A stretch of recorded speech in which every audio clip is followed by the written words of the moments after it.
काहे के लिए गए थे? वो काहे के लिए गए? तो बिहार के नागरिक ने हैं। अरे इन लोग के बोलने का कोई औचित्य नहीं है।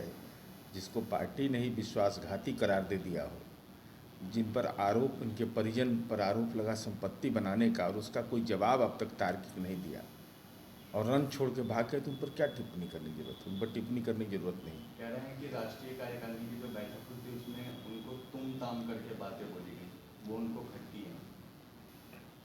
अब उनको क्या खटकता, और पार्टी 43 सीट पर आ गई, सो घर में रह कर करके आग लगा रहे थे। चेहरा तो बेनकाब इनका हो गया। उनको तो यह बताना चाहिए ना कि इस्लामपुर में, नालंदा के इस्लामपुर में पार्टी हार गई और संपत्ति वहाँ इनके परिजन लिखवा रहे थे, और जो आरोप लगे उसका जवाब क्यों नहीं दे रहे हैं? उस सवाल पर जवाब देना चाहिए। ये दिल्ली काहे के लिए गए थे? उन्हें दिल्ली से किस लिए? बिहार के नागरिक हैं, तो अगर दूसरे पर आरोप लगा रहे हैं तो खुद क्या आचरण कर रहे थे? इसलिए इनके बयान को बहुत तवज्जो देने की जरूरत नहीं, राजनीतिक आश्रय स्थल खोज रहे हैं। नीतीश कुमार गए हुए हैं, विपक्ष के नेताओं से मुलाकात होगी उनकी दिल्ली में, लेकिन आज बीजेपी के प्रदेश अध्यक्ष संजय जायसवाल का ट्वीट आया है। उन्होंने कहा है कि पलटू संग पप्पू, बताया नीतीश कुमार को उन्होंने इस तरह का तंज कसा है।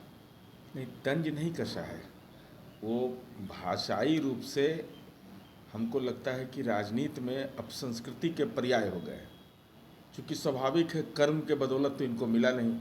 ये तो राजद के प्रखंड अध्यक्ष से प्रदेश अध्यक्ष तक का सफ़र दिए है।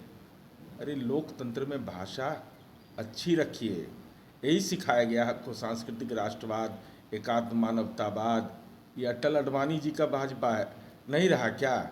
इसी ढंग की भाषा का इस्तेमाल करते हैं। तो आप भाषा का क्यों परेशान क्यों है? कोई किसी से मिल रहा है तो तानाशाही हुकूमत है क्या? आप रोक दीजिएगा क्या?